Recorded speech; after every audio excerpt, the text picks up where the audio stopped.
Let's talk about this Instant Pot Ultra. This is a 6-quart size. This is a nice digital display. This knob is how you basically scroll through all of the functions, whether it's sterilize, rise, pressure cook, stew. You go ahead, once you find your setting that you want, go ahead and press that button. And this is where you can go ahead and adjust the time. So we're on 5 minutes. Let's go ahead and increase that. So simply increase. Once you're good, press it in again, and you can go ahead to the other functions right here. Once you're ready to go, you can go ahead and press start. With that start option, you are going to see where it's reheating to then cooking. It does give you an idea of where you are in that same process. Okay, so now let's look at the inside and talk about the lid.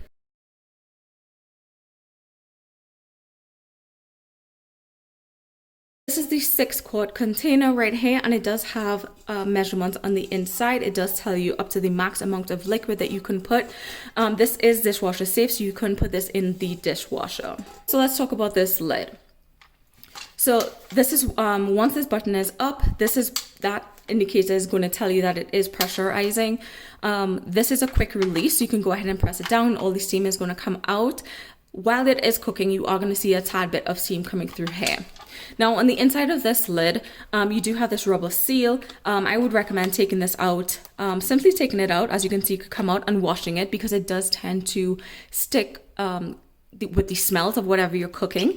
Now it's really easy to pull up, and as you can see, there's a little metal right here, so you just want to and a ridge right inside here, so you want to make sure that this is really being secured around that little metal part. That's going to ensure that it is sealing during the time of cooking.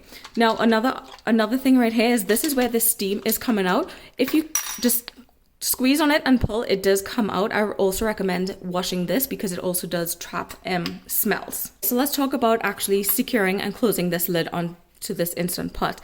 As you can see here, right here, there is some lines on the inside here. This part here does need to line up on this side. Once it is lined up, you simply close, turn it, and this is now locked into place. So it's really easy to use. To unlock, simply turn and open.